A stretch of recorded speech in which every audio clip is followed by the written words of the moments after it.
Welcome to The Explainer. So today we're diving into something really fascinating.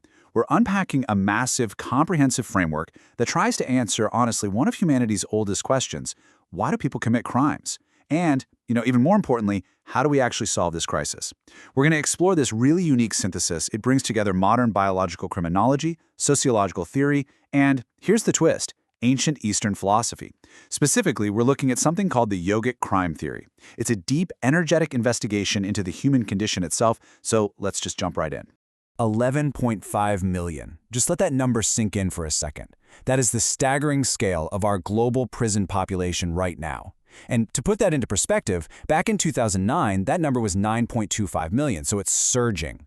And what this tells us right off the bat is that our current, mainly punitive justice systems, well, they're fundamentally struggling.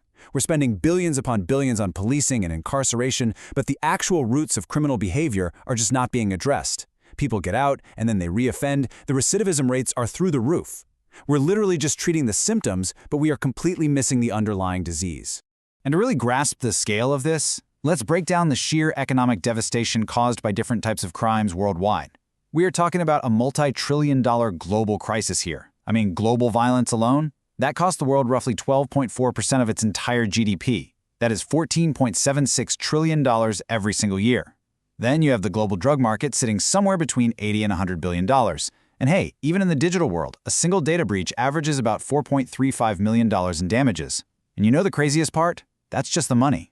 That doesn't even touch the incalculable environmental damage or the generational emotional trauma that hits the victims and the families of the incarcerated. Section 1. The search for causes. Are criminals born or are they made?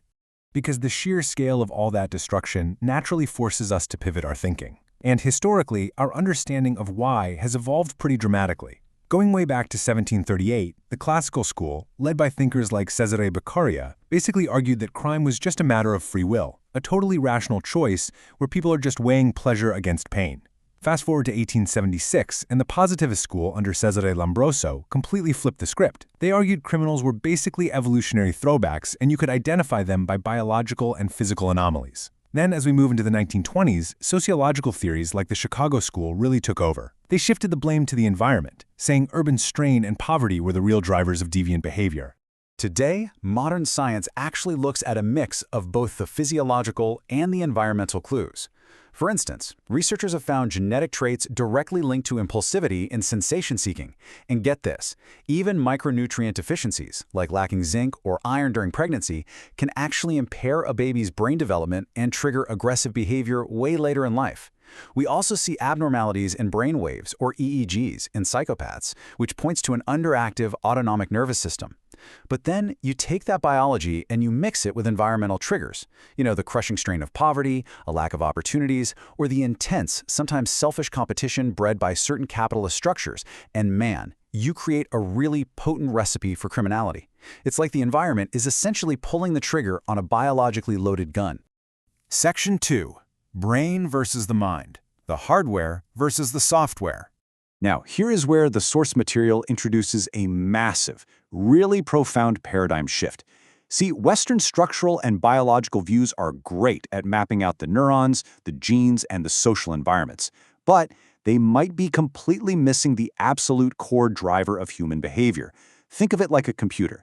Your brain is the physical hardware. It's that physiological organ inside your skull made up of billions of neural networks, genetics, and chemical reactions. But your mind? The mind is the software. It's the invisible, conscious seat of your ego, your desires, and your moral reasoning. The brain just processes the incoming data, but it's the mind that actually chooses, judges, and desires. Which brings us to a really vital question that completely shifts how we look at this. Is it the hands that commit a crime or the mind that commands them? When you think about it, we don't really need to study a criminal's hands or legs to understand why they stole something or committed an act of violence. Those visible body parts, they were just following orders. They only acted at the direct behest of the mind. Section 3. The Yogic Crime Theory. A crisis of consciousness. So, to actually fix this crisis, the explainer turns to a really revolutionary framework, one that beautifully blends ancient philosophy with modern science.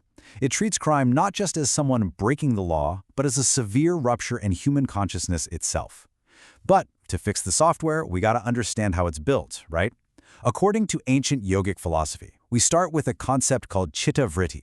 Chitta means the mind, and vritti refers to its dynamic modifications, fluctuations, or behavioral patterns.